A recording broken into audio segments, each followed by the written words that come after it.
সেটা কেমন গুনহা সে সম্পর্কে, সে গুনহা সম্পর্কে আমরা সকলেই কিন্তু অবগত আছি। সেই গুনাহটা হচ্ছে, খুতবাতে বললাম, আল্লাহ পাক বলছেন লা তুশরিক বিল্লাহ, তোমরা শিরক করো না, আমি আমার সত্তার সাথে, আমি রব্বুল আলামিনের সাথে কাউকে অংশীদারিত্ব স্বীকার করো না। যে গুনাহ সম্পর্কে এমন কেউ নেই যে অবগত নয়, কিন্তু সেই গুনাহ করতে মানুষ এখনো পর্যন্ত তৎপর। গুনাহ করতে, সেই গুনাহ করতে সে তার কোনো দ্বিধা বোধ করে না। সেই গুনাহটা হচ্ছে শিরকের গুনাহ, অংশীদারিত্বের গুনাহ।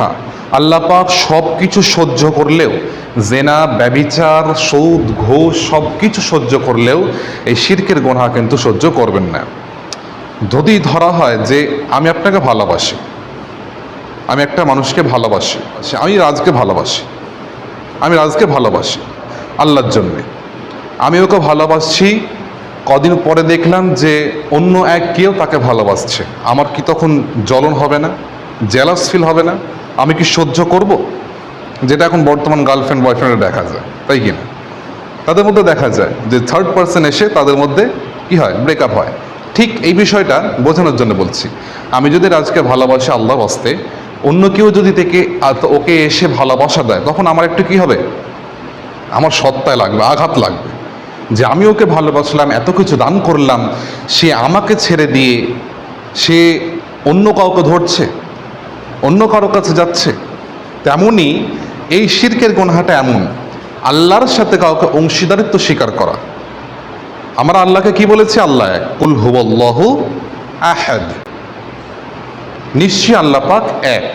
আমরা এরপরেও যদি আমরা অন্য কারোর সাথে আল্লাহকে তুলনা করি বা কারোর সাথে আল্লাহ পাকের সংযুক্ত করি, তখন কিন্তু আল্লাহ পাক সেটা মেনে নেবেন না। আল্লাহ পাক রব্বুল আলামিন তিনি জানিয়ে দিচ্ছেন যে আমার বান্দারা যদি কিয়ামতের দিন পাহাড় সম পরিমাণ গুনাহ নিয়ে আমার কাছে উপস্থিত হয়, কার কাছে? আল্লাহ পাকের কাছে। সেই গুনাহের মধ্যে যদি শিরকের গুনাহ না থাকে, অংশীদারিত্বের গুনাহ না থাকে, তাহলে আমি রব্বুল আলামিন, আল্লাহ পাক বলছেন, আমি রব্বুল আলামিন তামাম পাহাড় সম পরিমাণ গুনাহগুলো আমি আল্লাহ পাক ক্ষমা করে দেব। বলি না সুবহানাল্লাহ। আল্লাহ পাক আরো জানিয়ে দিচ্ছেন, যদি সেই সকল বান্দা পাহাড় সম পরিমাণ গুনাহ নিয়ে হাজির হয়, যদি সেই গুনাহের মধ্যে অনুপরিমাণ যদি শিরকের গুনাহ থাকে, সেই শিরকের গুনাহের জন্য যদি বান্দা জমিনে তাওবা না করে মারা যায়, আমি তার গুনাহগুলো একটা পরিমাণও, কোনো অংশটুকু তার মাফ করব না, তাকে জাহান্নামের মধ্যে দাখিল হতেই হবে।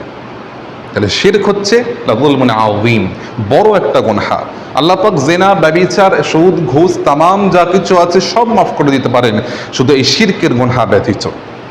মনে আছে যখন বলেছিলাম যে আজ থেকে 3500 বা 3000 বছর আগে যখন লুকমান আলাইহিস সালাম তার সন্তানকে উপদেশ দিয়েছিলেন যে বাবা তুমি শিরক করো না, নিশ্চয়ই শিরক হচ্ছে যুলমুন আযীম।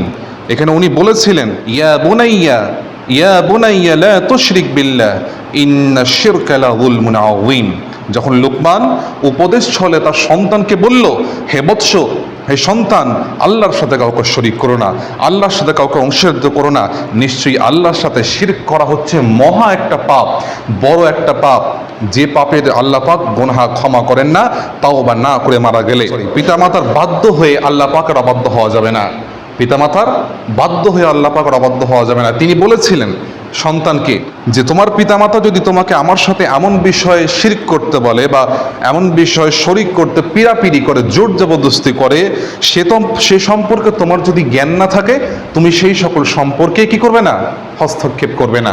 এখানে বলছে কথা মানবে না, তবে দুনিয়ায় তাদের সাথে ভালো ব্যবহার করবে। واتبعوا سبيل من أناب إلي ثم إلي مرجعكم فأنبئكم بما كنتم تعملون। অতঃপর তোমাদের প্রত্যাবর্তন আমার কাছে এবং তোমরা যা করো সে সকল বিষয়ে আমি আল্লাহ পাক রব্বুল আলামিন কিন্তু জ্ঞাত রয়েছি।